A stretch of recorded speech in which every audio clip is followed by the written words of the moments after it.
Oh, have you ever imagined a lion clasping its paws together, begging a human for help?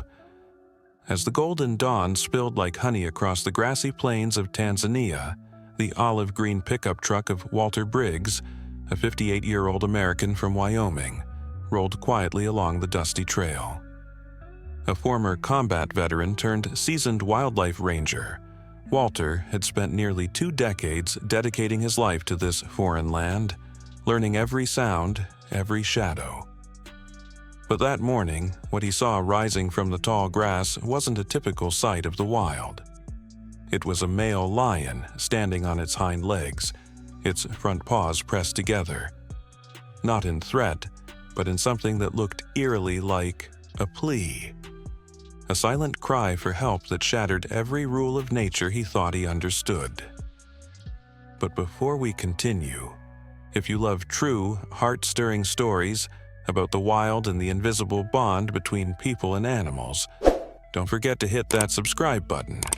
Your support helps us keep sharing these powerful stories with you. It wasn't the lion's presence that stunned Walter. It was what he was doing. Out there in the stillness of the Tanzanian savannah, surrounded by golden grass and the soft rustle of acacia leaves, Walter slammed the brakes, heart pounding. Just a few yards ahead, a majestic male lion stood tall, not in aggression, not in dominance, but on his hind legs, with his front paws pressed together facing Walter. For a moment, the old ranger thought his tired eyes were playing tricks on him. But no, this was real. The lion wasn't threatening, he was pleading. Around him, several lionesses stood silently, watching with an almost human-like concern in their eyes. They weren't circling or snarling, they were waiting. Walter turned off the engine, instinctively resting his hand near his sidearm, but he didn't feel fear. He felt curiosity. A deep, unshakable feeling in his gut told him something was wrong. Terribly wrong. Slowly, he stepped out of the vehicle. "Easy now," he murmured under his breath, his boots crunching softly against the dry earth. The lion didn't flinch. Instead, he turned his head toward a dense thicket nearby, then looked back at Walter, eyes locking, as if to say, "Come with me." Walter had seen a lot in his life: war, wildfires, even a bear up close, but never this. His pulse quickened. Something deep in his bones told him that this wasn't just a lion asking for help. It was a call for compassion in its purest form.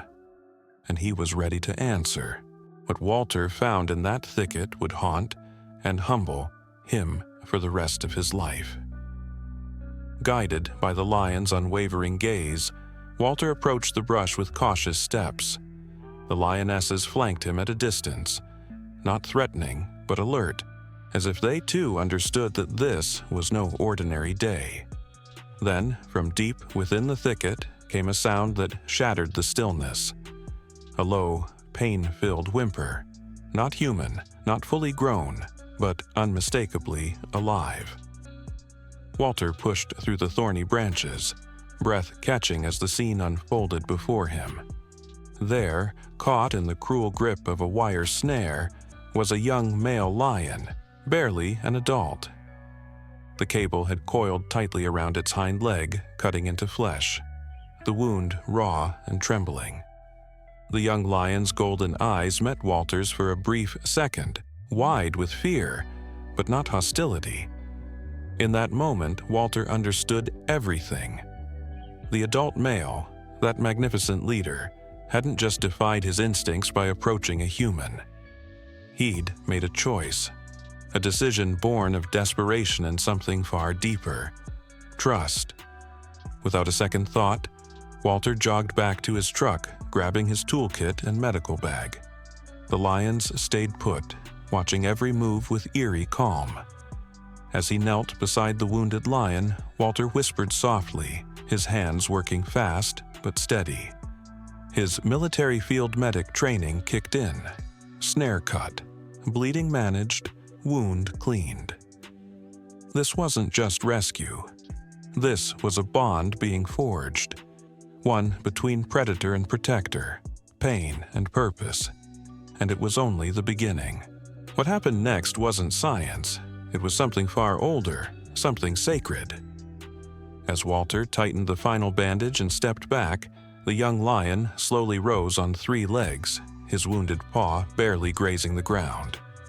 He let out a soft grunt, not of aggression, but of relief. The adult lion stepped forward, brushing his massive head gently against the younger one's neck. Then, to Walter's disbelief, the majestic male turned and walked toward him.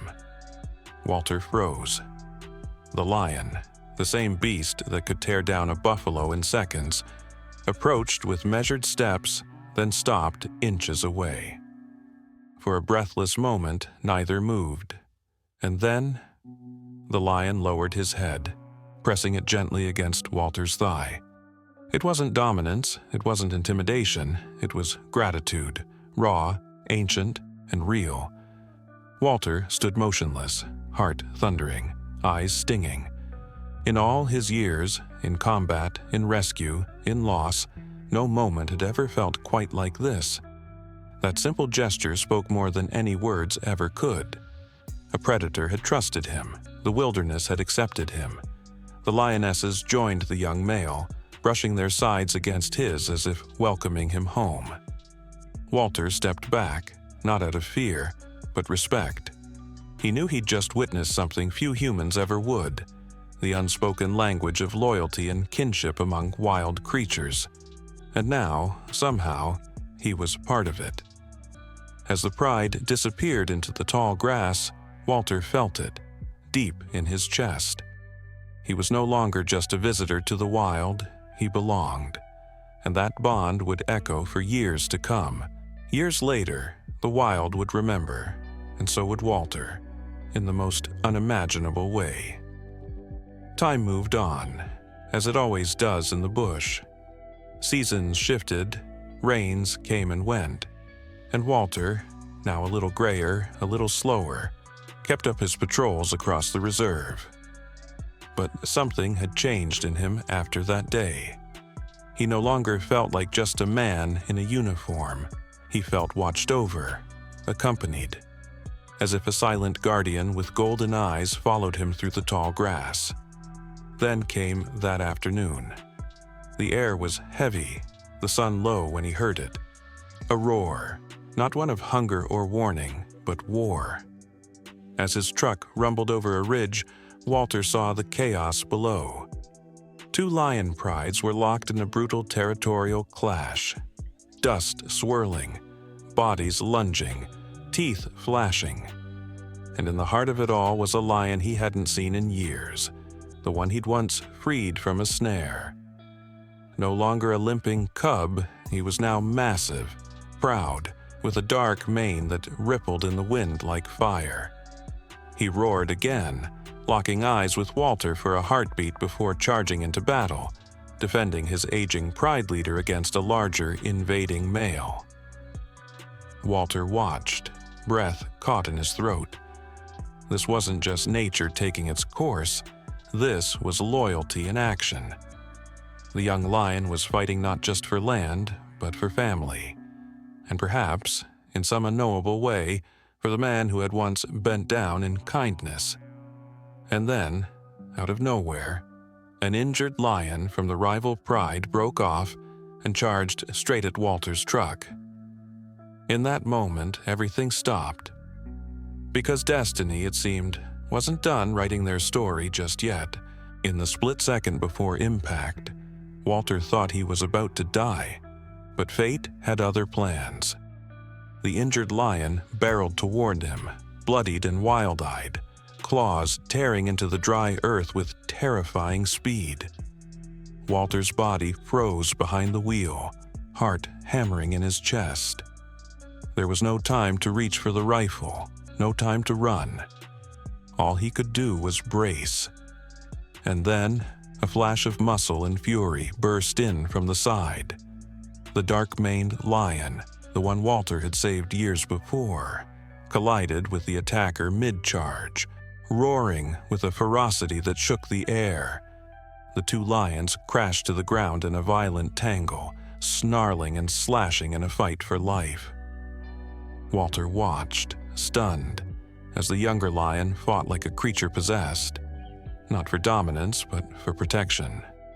When the dust finally settled, it was the dark-maned lion who stood tall, panting, wounded but victorious. He turned, amber eyes locking with Walter's once more. Then, slowly, he padded forward, stopping just feet from the truck.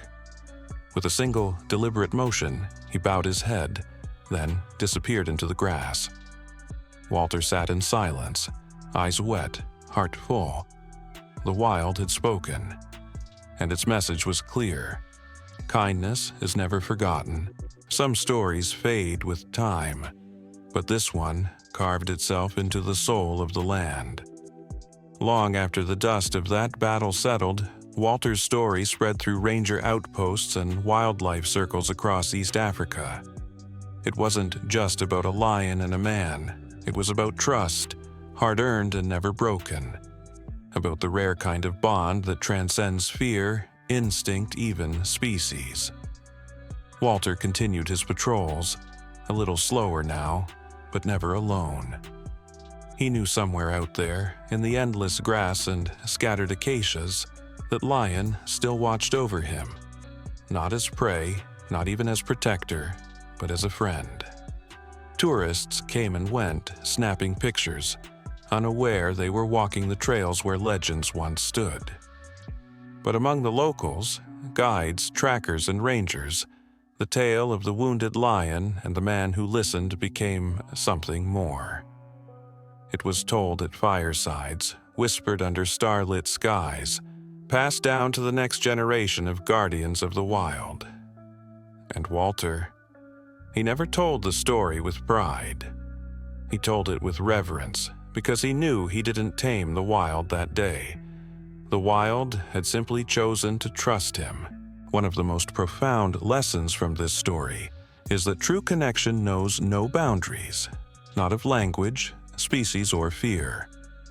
Walter's experience with the lion reminds us that even in a world that often feels divided and unpredictable, empathy has the power to bridge impossible gaps. When we act with compassion, especially when no one is watching, those actions ripple far beyond what we can see. For an older audience, many of whom have lived through decades of change, loss, and growth, this story is a quiet reminder that kindness is never wasted. It teaches us that we may never fully understand the impact of a single act of mercy, but the universe doesn't forget. Whether in relationships, community, or how we treat the world around us, what we give with sincerity has a way of returning, sometimes in the most unexpected and beautiful ways.